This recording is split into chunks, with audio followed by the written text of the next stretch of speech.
First Samuel chapter 24.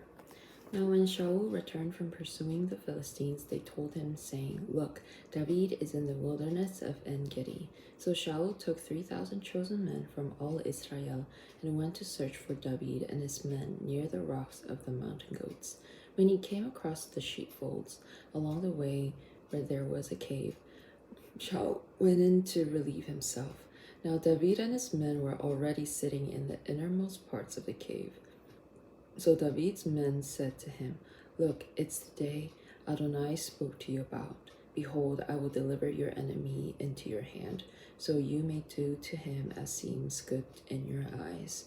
Then David crept and cut off the corner of Shaul's robe stealthily. But afterward, David's conscience bothered him for cutting off the edge of Shaul's robe. So he said to his fellow men, Adonai forbid that I should do such a thing to my Lord, Adonai's anointed, stretching out my hand against him, for he is Adonai's anointed. So David pursued his fellow men with these words and did not let them rise against Shaul. Then Shaul left the cave and went on his way. David also rose afterward, went out of the cave, and called out after Shaul, saying, My lord the king. Then Shaul looked behind him. David bowed with his face to the earth and prostrated himself. Then David said to Shaul, Why do you listen to men's words, saying, Look, David intends you harm? Look, today your own eyes should see how Adonai delivered you today into my hand in the cave. Some urged me to kill you, but my eyes had pity on you. And I said, I will not stretch out my hand against my Lord, for he is Adonai's anointed. Moreover, my father, see, yes, look at the corner of your robe in my hand. For in cutting off the corner of your robe, yet not killing you, you should know and realize that there's no evil or rebellion in my hand. I haven't sinned against you, even though you are lying in wait for my life to take it. May Adonai judge between me and you, and may Adonai avenge me of you, but my hand will not be against you. As the old proverb goes, out of the wicked comes forth wickedness. But my hand will never be on you. Whom has the king of Israel come after? Who are you chasing? A dead dog, a single flea? May Adonai be judge and decide between me and you, and may he see and plead my cause and vindicate me against you. Now when David finished speaking these words to Shaul, Shaul said, Is this your voice, my son David? Then Shaul lifted up his voice and wept aloud. Then he said to David, You are more righteous than I, for you have done good to me, while I have done evil to you.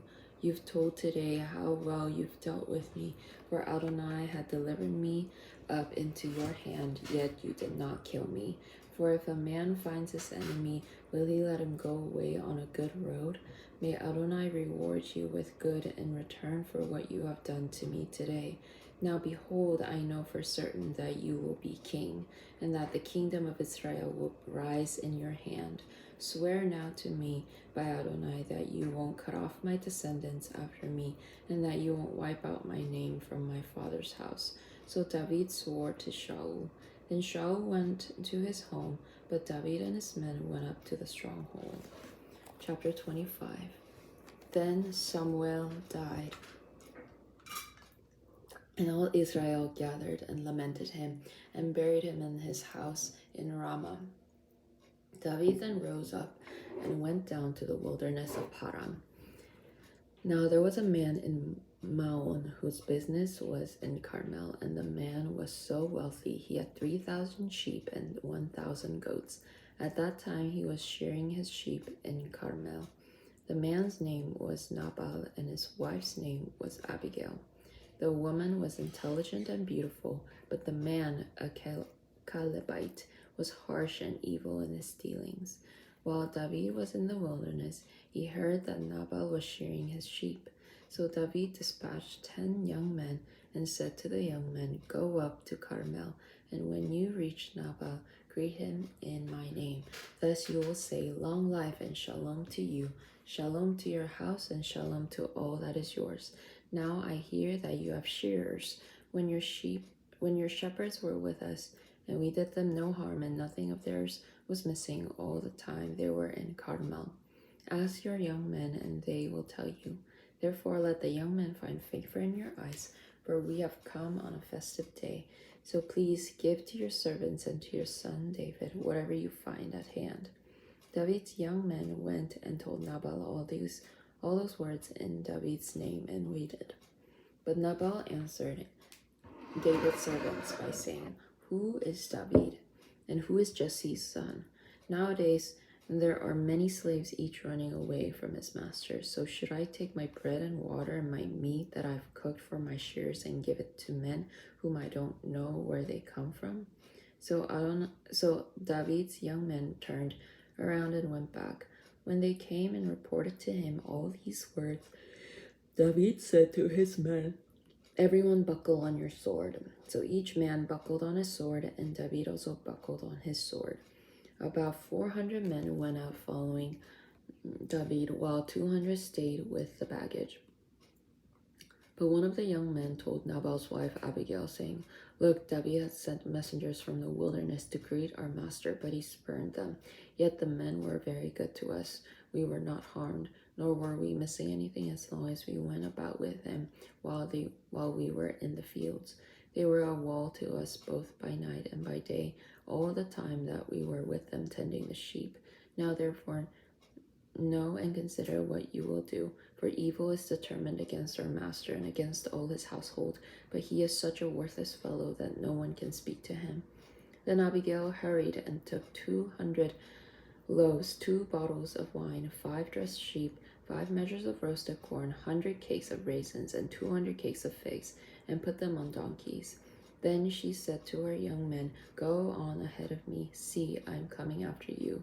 But she did not tell her husband Nabal. As she was riding on the donkey and going down by the hidden pass of the mountain, behold, David and his men were coming down towards her, so she met them.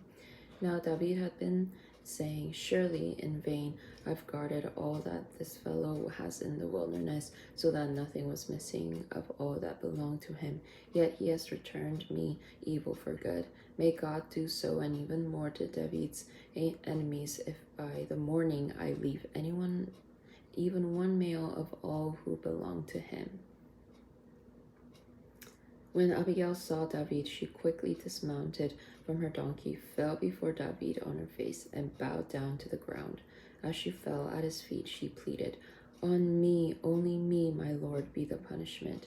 But please let your maidservant speak in your ears and listen to the words of your maidservant. Please, my lord, pay no attention to this worthless fellow Nabal, for as his name is, so is he. Nabal is his name. Disgraceful folly is with him. But I, your maidservant, did not see the young men of my lord whom you sent. So now, my lord, as Adonai lives and as your soul lives, since Adonai has restrained you from shedding blood and you're avenging yourself with your own hand, now therefore let your enemies and those who are seeking to harm my lord be as Nabal.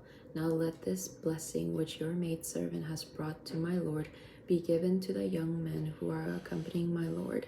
Please forgive the trespass of your maidservant, for Adonai will certainly make an enduring house for my lord, because my lord is fighting the battles of Adonai. So let no wrongdoing be found in you all your days. If anyone rises to pursue you and seek your life, then let my lord's life be bound up in the bundle of the living with Adonai your God. But let the soul of your enemies be hurled away as from the hollow of a sling."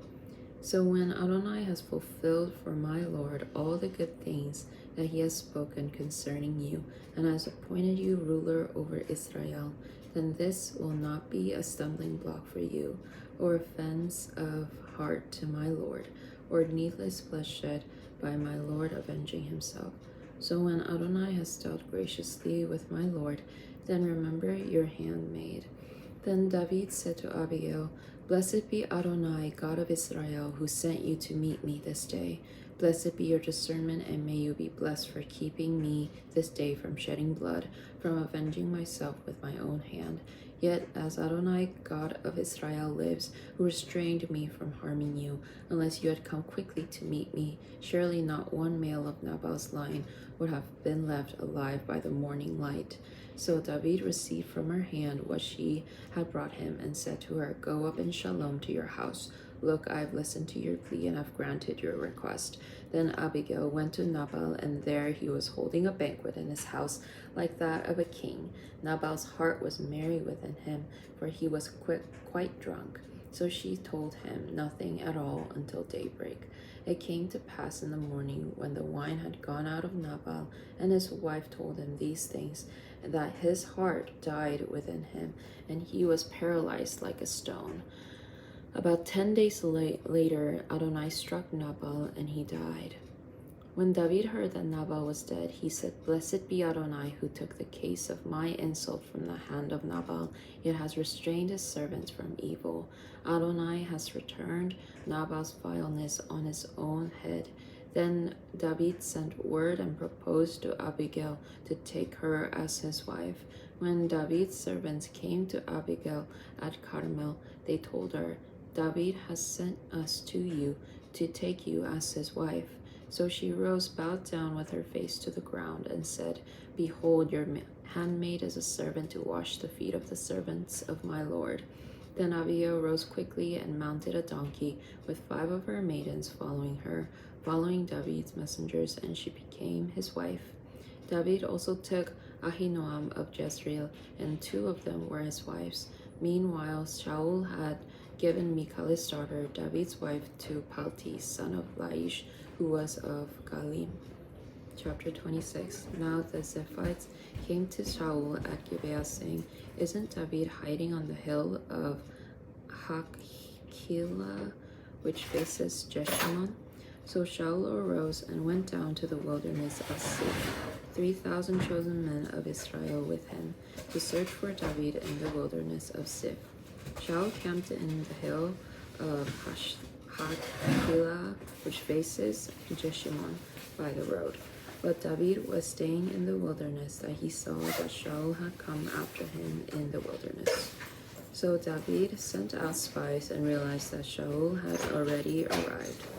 Then David got up and went to the place where Shaul had camped.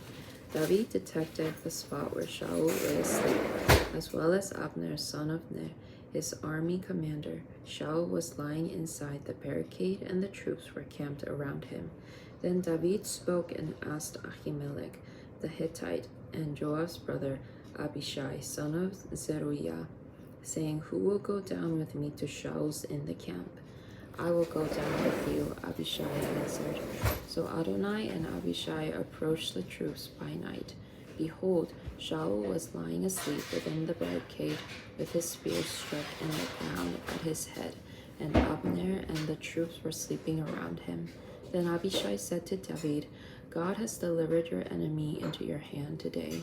Now let me pin him to the ground with a single thrust of the spear. I will not have to strike him twice. But David said to Abishai, Don't destroy him, for who can lay his hand on Adonai's anointed and be guiltless? David added, As Adonai lives, either Adonai will strike him down, or his day will come to die, or he will go down to battle and be swept away. Adonai forbid that I should lay my hand on Adonai's anointed. Now just take the spear that is at his head and the water jar, and let's go. So David took the spear and the water jar from beside Shaul's head. They got away, and no one saw it, or knew it, or woke up, for all were asleep, for a deep sleep from Adonai had fallen upon them. Then David crossed over to the other side and stood on the top of a distant hill with a wide space between them. David shouted to the troops and to Abner, son of Ner, saying, Aren't you going to answer, Abner? Then Abner answered, saying, Who are you? Who called out to the king? Aren't you a man? David said to Abner, Indeed, who is like you in Israel? So why didn't you guard your lord the king? For one of the troops came in to kill the king, your lord. This thing that you've done is no good.